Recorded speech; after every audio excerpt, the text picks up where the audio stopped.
এক বাবা এসে বললেন, ওমরে ফারুক আমার ছেলে কথা শোনে না, বেয়াদব। ওমরে ফারুক ছেলেরে ডাকলেন, বাবা তুমি তোমার আব্বাজানের কথা শোনো না, এটা তো কবিরা গুনাহ। ছেলে বলে, ওমরে ফারুক সব দায়িত্ব আল্লাহ ছেলে মেয়েদেরকে দিয়েছে, বাবা মাকে কোনো দায়িত্ব দেয় নাই। ওমরে ফারুক বললেন, অবশ্যই দায়িত্ব দিয়েছে।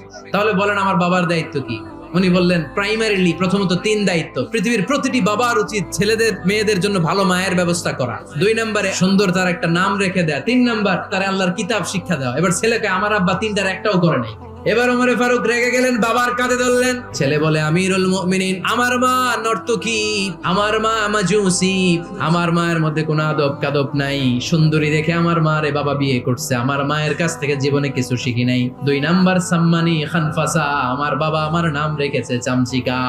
ওয়ালাম ইউআল্লিমনি হারফাম মিন কিতাবিল্লাহ, আমিরুল মুমিনিন শুধু তাই না, আল্লাহর কোরআনের একটা অক্ষর আমার বাবা কোনোদিন আমারে শিক্ষা দেয় না।